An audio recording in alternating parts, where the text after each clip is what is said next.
Jabalpur collector Deepak Saxena ने बुधवार को निजी स्कूल प्रबंधक और अभिभावकों की बैठक आयोजित की, जिसमें अभिभावकों ने बताया है कि निजी स्कूलों की मनमानी के चलते बच्चों के माता पिता को अधिक फीस चुकानी पड़ रही है। स्कूल द्वारा बताई गई एक ही दुकान से यूनिफॉर्म और कॉपी किताब लेना होता है, जिसकी वजह से पालकों को महंगी ड्रेस और किताबें मिलती हैं। इतना ही नहीं, यदि कोई बच्चा स्कूल लेट पहुंचता है या यूनिफॉर्म में नहीं आया तो दंड स्वरूप उसे पैसे देने पड़ते हैं। एडमिशन के नाम पर हजारों रुपए डोनेशन देना होता है, जबकि रजिस्टर में सिर्फ बच्चे का नाम लिखना होता है, लेकिन स्कूल प्रबंधन 20 से 30 हजार रुपए वसूल लेते हैं। एक ब्रांच से दूसरी ब्रांच में बच्चे को शिफ्ट करने के लिए फीस देनी होती है। हैरत करने वाली बात यह है कि स्कूलों द्वारा सरकार को कोई भी टैक्स नहीं दिया जाता। निजी स्कूलों की लूट की वजह से पालकों की गाढ़ी कमाई स्कूलों को देना पड़ती है। कलेक्टर दीपक सक्सेना ने सभी अभिभावकों से शिकायत सुनने के बाद निजी स्कूलों की फीस पर लगाम कसने के लिए भरोसा दिलाया है।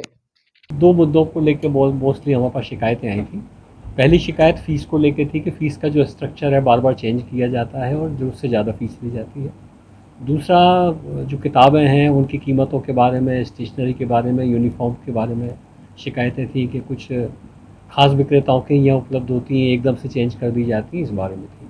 तो आज स्कूल प्रबंधन के साथ और पेरेंट्स के साथ सभी के बीच में खुली सुनवाई हुई। स्कूल प्रबंधन ने, जब हमने उनको नियमों के बारे में बताया, उन्होंने खुद ने भी पढ़ लिया इसी बीच में, तो उन्होंने बताया कि उस प्रक्रिया का पालन नहीं हो पाया है जिस प्रक्रिया के तहत फ़ीस की वृद्धि होनी चाहिए। तो प्रक्रिया के तहत जो फ़ीस की वृद्धि होनी चाहिए उसको हम एग्जामिन कर रहे हैं। यदि प्रक्रिया का पालन नहीं हुआ है, नियमों का पालन नहीं हुआ है, जैसा कि मोटे तौर से केसेस में देखने आ रहा है, तो फिर जिला समिति जो है वो इसमें युक्त निर्णय लेगी। दूसरी एक बात जो है वो किताबों को लेके थी। किताबों को लेके भी जो किताबों का सिलेक्शन स्कूल्स ने किया है वो बहुत अप टू डेट नहीं है। ये हमने उनको बताया कि हमारी उनके बारे में फाइंडिंग्स क्या है जांच के बाद, और हमने अपेक्षा की है कि अगले शिक्षण सत्र के लिए जब वो इन चीज़ों पर विचार करेंगे तो ख़ास तौर से किताबों को चूज़ करने में, किताबों के कंटेंट के बारे में, किताबों की कीमत के बारे में और किताबों की उपलब्धता के बारे में, इन तीनों चीज़ों पर विचार करेंगे।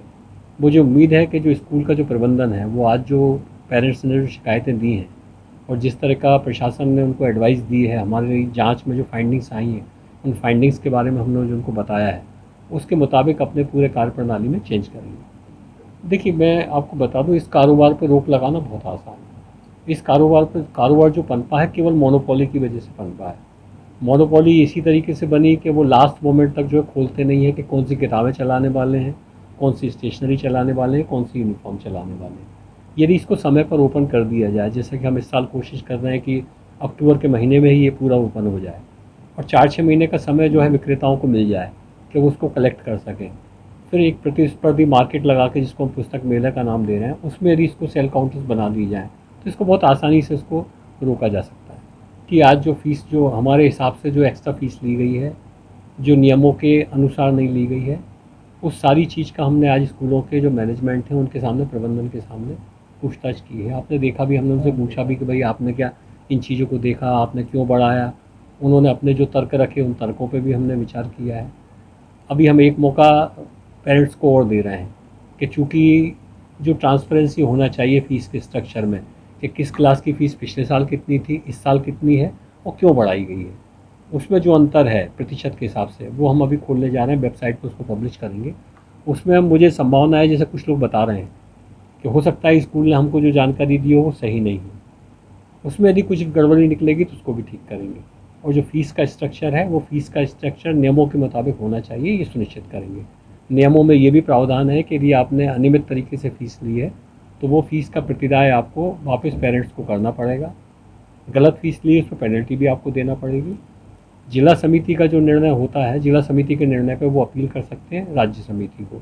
ये जानकारी भी हमने उनको दी।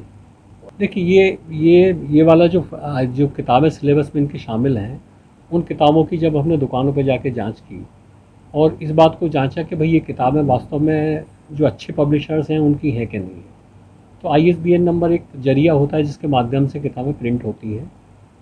वो जब हमने उसके पोर्टल पर जाके जांच की तो अधिकांश, मतलब आप मान के चल लीजिए कि करीब 85% से ज़्यादा किताबें जो हैं हमको फर्जी ISBN वाली मिली है। और हम अभी स्कूल प्रबंधन के साथ ही पूछताछ कर रहे हैं। आज भी मैंने पूछा था लोगों से कि भाई आपने किस बेसिस पे ये किताबें सिलेक्ट की हैं। कुछ स्कूलों ने हमको डॉक्यूमेंट्स दिए हैं कि हमने इस बेसिस पे किताबें सिलेक्ट की, पर उससे हम सहमत नहीं। आज की मीटिंग्स में जो उन्होंने डॉक्यूमेंट प्रस्तुत किए हैं उससे हम सहमत नहीं हैं। मतलब वो हमारा इस बात को लेकर शांत नहीं कर पाया कि इन्होंने क्यों ही इसको चूज़ किया है। तो जाहिर है कि अभी इसकी इंक्वायरी और चलेगी। अभी हम प्रकाशकों से भी बात करेंगे, जो बीच के मीडिएटर हैं उनके साथ भी बात करेंगे और इस बात के गोरख धंधे को समझेंगे कि भाई ये किताबें पर्टिकुलर किसी निहित स्वार्थ के लिए नहीं चूज़ की गई थी, कोई क्रिमिनल कॉन्स्पिरेसी के तहत तो नहीं चूज़ की गई थी। यदि वैसा होगा तो फिर उसके हिसाब से कार्रवाई होंगी।